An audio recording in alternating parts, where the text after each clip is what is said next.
Bonjour, bienvenue dans cette nouvelle chronique de l'Amérique latine qui vous est proposée par l'IRIS.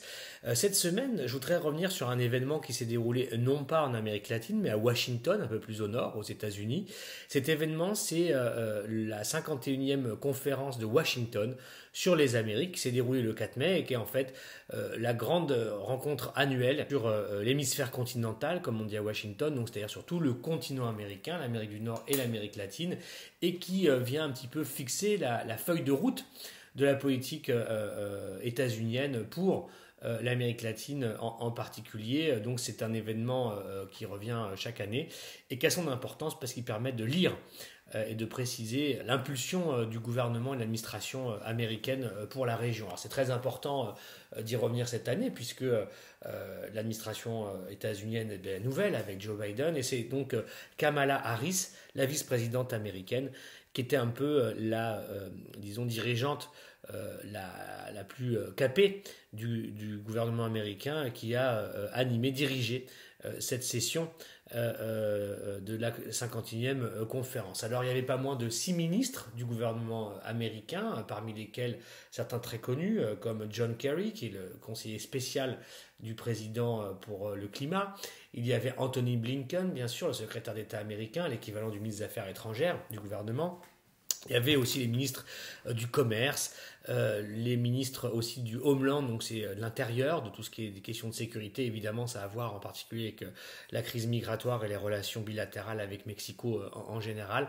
Enfin, il y avait 6 membres du gouvernement, plus des représentants du secteur privé, de Chevron par exemple, ou de General Motors, mais également de médias américains importants comme Bloomberg TV, qui étaient là pour une journée de réflexion sur quelle politique nord-américaine pour les États latino-américains. Alors, j'ai voulu m'arrêter dessus parce que ça précise et ça prolonge, enfin ça prolonge et ça précise plus exactement les premières, orientations qu'on a pu décrypter des intentions de Joe Biden et de son gouvernement pour l'Amérique latine.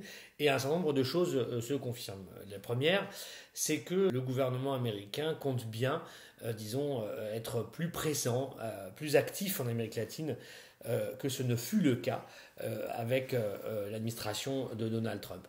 Comme l'a dit Kamala Harris, qui s'est de ce point de vue réinscrite dans une tradition diplomatique états-unienne vis-à-vis de l'Amérique latine, elle a dit l'Amérique is back, donc l'Amérique est de retour, et le Western Hemisphere, donc cet hémisphère continental, et notre chez nous, is our home en anglais.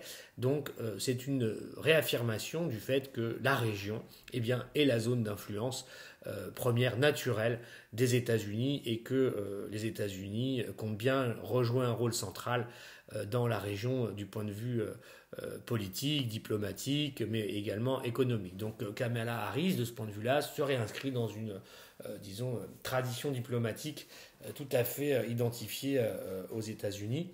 Pour elle, l'Amérique latine, c'est chez les États-Unis. C'est un peu ça le message qu'elle a voulu passer. Alors, sous des atours assez positifs, puisque la proposition des États-Unis pour l'Amérique latine, s'il fallait la résumer au travers des travaux de cette conférence, c'est un peu la suivante. On va mettre des moyens importants pour vous aider, d'une part, à sortir de la crise sanitaire qui vous frappe de plein fouet.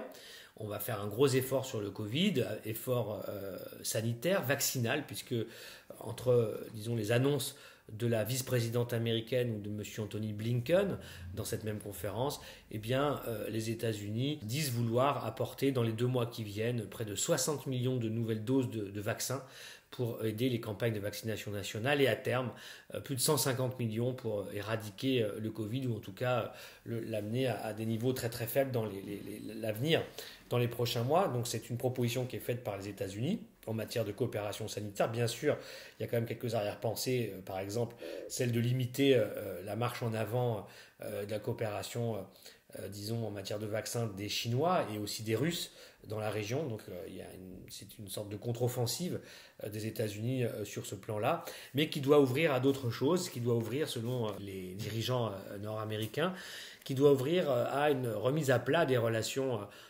commerciales et économiques entre les États-Unis et l'Amérique latine. La proposition fondamentale, c'est d'orienter la coopération entre les 2 pôles du continent autour de la question climatique, autour de la question d'une transition vers un modèle économique, disons, décarboné ou moins émetteur de gaz à effet de serre, et d'organiser la transition énergétique vers des énergies renouvelables et durables. Et en gros, c'est ça qui a été le plus important de cette conférence, c'est de proposer aux latino-américains des partenariats globaux là-dessus, qui seraient basés sur une mobilisation des administrations américaines, des agences américaines, mais également du secteur privé américain, qui proposerait donc d'investir pour participer à cette reconstruction des économies latino-américaine autour de la question climatique et énergétique essentiellement. Troisième pôle de la coopération des États-Unis, c'est tout ce qui touche autour des questions de démocratie.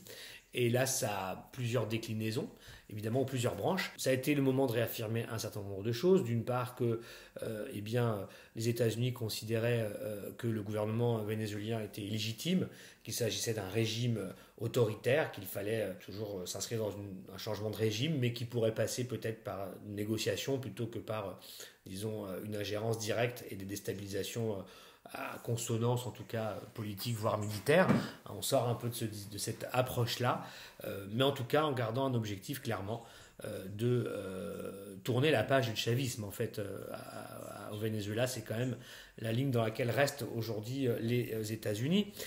Cuba aussi, où Anthony Blinken a réaffirmé que le compte n'y était pas en matière de droits humains, de liberté. Et donc, ça explique aussi pourquoi, à ce jour, aucune mesure, depuis l'arrivée de Joe Biden au pouvoir, ça fait maintenant plus de 100 jours, en fait, il n'y a eu aucune mesure qui a été prise sur Cuba, aucun assouplissement, rien n'a été fait, alors que Biden avait indiqué vouloir, aller vers une normalisation des relations avec Cuba. Mais pour l'instant, aucune des 250 ou un peu plus même mesures qui avaient été prises par Trump de rétorsion et de renforcement, de durcissement de l'embargo sur Cuba, n'ont été levées. Donc pour l'instant, c'est le statu quo total et les États-Unis n'ont envoyé aucun signal, en tout cas, à la Havane pour commencer à entrer dans une normalisation ou pour ouvrir des conditions d'une discussion entre les deux pays. Donc Blinken a plutôt rappelé une ligne assez dure par rapport à Cuba. Et pour l'instant, on en est là. Le Nicaragua est également visé en demandant des élections qui soient justes selon les critères de Washington en novembre prochain dans ce pays, mais également un avertissement à Haïti, puisque les États-Unis demandent l'organisation aussi d'élections avant la fin de l'année au gouvernement haïtien.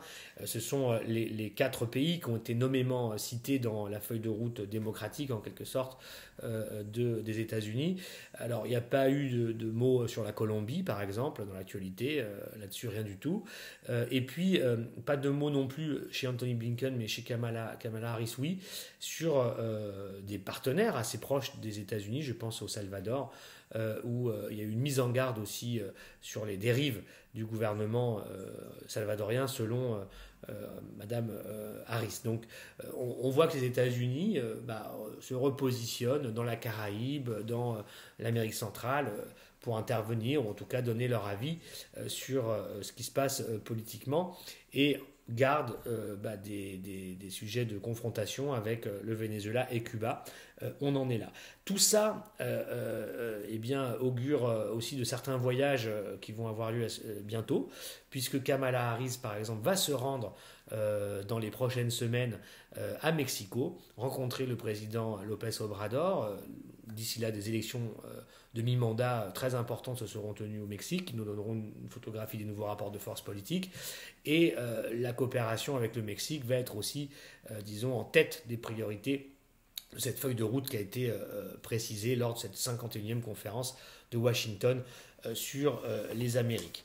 Donc, pour conclure, les États-Unis, l'administration Biden, ont bien l'intention de reprendre du terrain en Amérique latine, avec une certaine prudence, en dissociant les priorités et les aires géographiques. C'est d'abord l'Amérique centrale, le Mexique et la Caraïbe, où là, les États-Unis comptent bien, prendre en main assez clairement et assez directement un certain nombre de politiques sur les questions migratoires, sur les questions de criminalité, de sécurité, mais aussi souhaitent participer activement à la reconstruction des économies latino-américaines dans la perspective post-pandémique, avec des projets, des financements, une implication du secteur privé américain de manière assez durable. Certains disent que finalement la grande conclusion de cette conférence, c'est de relancer l'esprit de ce qu'on appelle l'Alliance pour la prospérité, qui était un projet des démocrates américains, de Kennedy en particulier, pour contrer à l'époque la menace communiste et la menace de révolte sociale un peu partout.